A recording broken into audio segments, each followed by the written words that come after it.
Tu n'as aucune idée de combien ce gâteau est délicieux. C'est le genre de recette qui donne envie d'en manger tous les jours.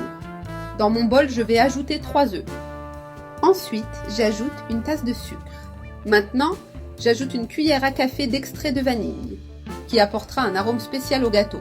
Avec un batteur électrique, je bats jusqu'à ce que le mélange double de volume et change de couleur, devenant plus aérien. Il est important de bien battre pendant environ 3 minutes, jusqu'à obtenir cette texture légère et mousseuse. Maintenant, j'ajoute 70 ml d'huile d'olive qui rendra le gâteau moelleux, ainsi que 125 g de yaourt. Le yaourt apporte encore plus de souplesse à la pâte, rendant le gâteau encore plus savoureux.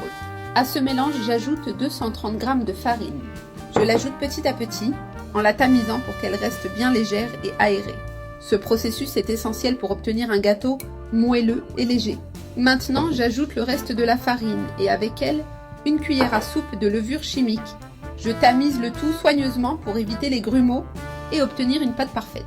Avec une spatule, je mélange délicatement jusqu'à obtenir une pâte homogène.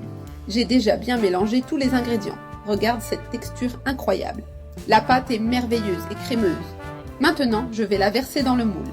J'ai ici un moule rond déjà prêt. Je l'ai beurré et fariné pour faciliter le démoulage du gâteau. Je verse toute la pâte dans le moule en m'assurant de bien la répartir. Je l'égalise avec une spatule pour qu'elle cuise uniformément et qu'elle ait une belle apparence.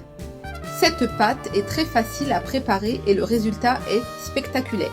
Ici, j'ai des pommes déjà coupées et épépinées. Maintenant, je les dispose sur la pâte. Je les place tranche après tranche en créant un joli motif sur le gâteau.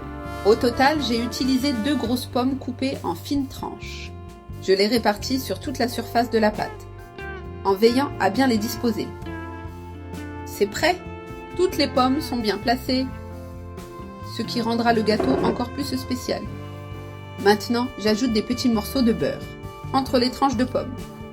Cela aidera à garder le gâteau bien moelleux et lui donnera une saveur incroyable. Ici, j'ai 2 cuillères à soupe de sucre et un peu de cannelle en poudre. J'ajoute une bonne quantité de cannelle car cette combinaison avec la pomme est irrésistible. Maintenant, je mélange bien le sucre avec la cannelle pour saupoudrer le gâteau.